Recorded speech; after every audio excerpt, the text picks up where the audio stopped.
अगला पैराग्राफ। दादी माँ अक्सर उदास रहा करती। माघ के दिन थे, कड़ाके का जाड़ा पड़ रहा था, पछुआ का सन्नाटा और पाले की शीत हड्डियों में घुसी पड़ती। शाम को मैंने देखा दादी माँ गीली धोती पहने कोने वाले घर में एक संदूक पर दिया जलाए हाथ जोड़कर बैठी हैं। उनकी स्नेह कातर आँखों में मैंने आंसू कभी नहीं देखे थे। मैं बहुत देर तक मन मारे उनके पास बैठा रहा। उन्होंने आंखें खोली। दादी माँ, मैंने धीरे से कहा। लेखक कह रहे हैं कि जब उनके दादाजी की मृत्यु हुई तब से ही दादी माँ उदास रहने लगी थी। वो कह रहे हैं एक समय की बात है, वो है माघ के दिन। माघ यानी जो लगभग 14-15 जनवरी से शुरू होता है और 14-15 फरवरी तक। तो उस समय की बात थी। उस टाइम जनवरी का महीना बहुत ठंडा महीना होता है और उस समय आपको पता ही है भयंकर हवा, बहुत ठंडी हवा चलती है और पाला भी गिरता है, तो कड़ाके की ठंड जिसे कहा जाएगा। शाम को लेखक ने क्या देखा कि उनकी दादी माँ उस ठंड में गीली धोती पहने हुई है और जो उनका एक बगल में एक कोने वाला घर था उसमें एक संदूक पर क्या कर रही हैं, दिया जला रही और दिया जलाकर हाथ जोड़कर बैठी हैं। वो लेखक कह रहे हैं मैंने उनकी स्नेह कातर यानी प्रेम से भरी हुई आँखों में कभी भी आंसू नहीं देखा। और उस समय उन्होंने क्या देखा कि दादी माँ की आँखों में क्या है, आंसू हैं। मैं बहुत देर तक उनके पास बैठा रहा क्योंकि दादी माँ आंखें बंद करके बैठी हुई थी। उनको आंखों में आंसू आ रहे थे। दादी को पता नहीं चला कि लेखक वहाँ पे बैठे हुए हैं। और जब उन्होंने आंखें खोली तो लेखक ने धीरे से कहा, दादी माँ। तो दादी माँ को अभी तक पता नहीं चला था, तो एकदम से हड़बड़ा कर कहती हैं, अरे क्या है रे, तो यहाँ क्यों बैठा है? दादी माँ, एक बात पूछूं, बताओगी ना? मैंने उनकी स्नेहपूर्ण आँखों से की ओर देखा। तो कहती हैं, क्यों, तो यहाँ क्यों बैठा हुआ है? तो लेखक अपनी दादी से कहती हैं, मैं आपसे एक बात पूछना चाहता हूँ। क्या है, पूछ। दादी माँ कहती हैं, क्या पूछना है तुझे, पूछ। तुम रोती थी। लेखक क्या कह रहे, दादी माँ अभी तुम रो रही थी। दादी माँ मुस्कुराई, पागल, तूने अभी खाना भी नहीं खाया ना, चल चल धोती तो बदल लो। दादी माँ, मैंने कहा।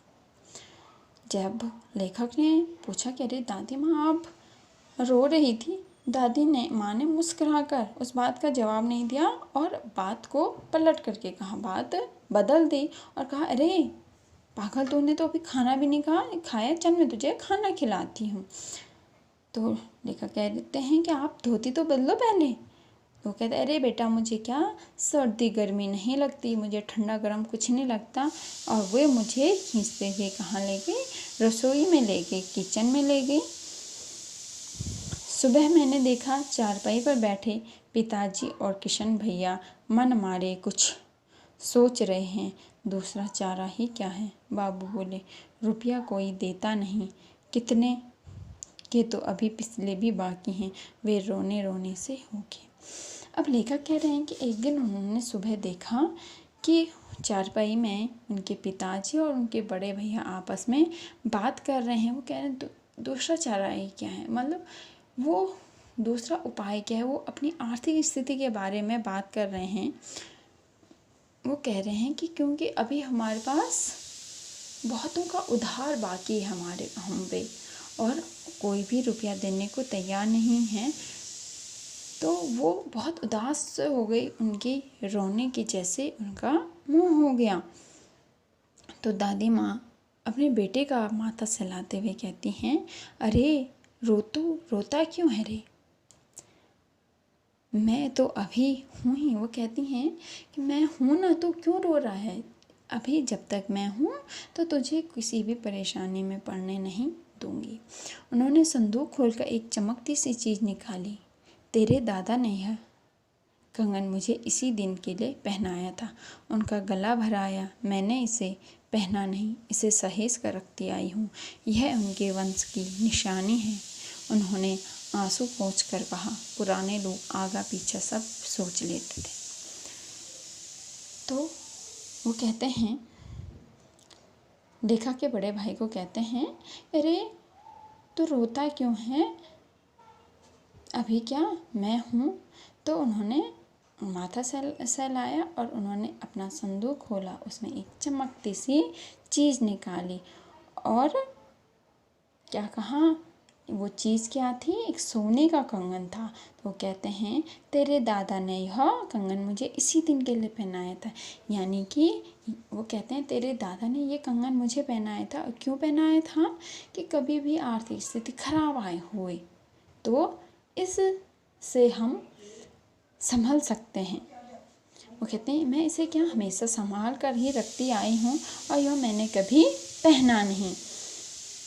वो आगे फिर आंसू पोंछ कर कहते हैं कि जो पुराने लोग थे आगा पीछा सब सोच लेते थे।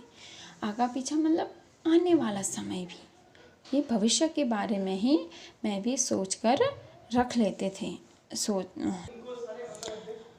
अर्थात दादी माँ ने वो कंगन क्या लेखा के पापा और जो भाई थे उनको वो सोने का कंगन दिया, जिससे वो ये कहना चाहती थी कि इसे बेच लो और इसे बेच करके जिनका भी देना है उनको दे दो। और सोने की कीमत तो काफ़ी होती है, तो उससे उनकी आर्थिक स्थिति ठीक हुई उस समय। आगे कहते हैं, सचमुच मुझे दादी माँ साफ भ्रष्ट देवी सी लगी। धुंधली छाया विलीन हो गई। मैंने देखा दिन काफ़ी चढ़ आया है। पास के लंबे खजूर के पेड़ से उड़कर एक कौवा अपनी घिनौनी काली पंखें फैलाकर मेरी खिड़की पर बैठ गया। हाथ में अब भी किशन भैया का पत्र काँप रहा है। काली चींटियों सी कतारें धूमिल हो रही हैं। आँखों पर विश्वास नहीं होता। मन बार बार अपने से ही पूछ बैठता है, क्या सचमुच दादी माँ नहीं रही। लेखक ने पहले पैराग्राफ, जो सबसे पहला पढ़ा था हमने पैराग्राफ, वहाँ पे आया था एक लाइन कि एक धुंधली छाया मेरे सामने आती है। तो वो कह रहे हैं, अब उस पैराग्राफ से जोड़ करके कह रही हैं कि जो वो धुंधली छाया यानी दादी माँ की वो छाया थी, अब वो समाप्त हुई। वो कह रहे हैं कि मैंने क्या देखा, दिन काफ़ी चढ़ गया यानी काफ़ी दोपहर हो गया है और पास के एक पेड़ पे, खजूर का पेड़ है, वहाँ पे एक कौवा बैठा हुआ है और लेखा के हाथ में क्या है, किशन भैया का एक पत्र है। और उस पत्र को पढ़ करके लेखा के हाथ कांप जाते हैं। उनमें जो लिखावट है, जो शब्द, जो पंक्तियाँ लिखी हुई हैं, लेखा को चींटियों की कतार जैसी लग रही हैं।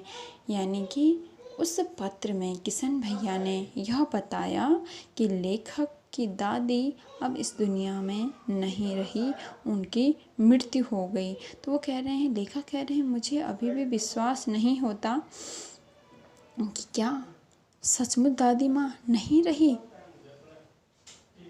तो वो अत्यंत दुखी हो जाते हैं। उनको इस बात का पर बिल्कुल भी विश्वास नहीं होता। तो हमने पढ़ा आज दादी माँ, यह पाठ, यह कहानी बहुत अच्छी कहानी थी। आप लोगों को भी अवश्य ही अच्छी लगी होगी। इस कहानी को पढ़ करके कहीं ना कहीं आपको भी अपनी दादी माँ याद आई होगी। धन्यवाद।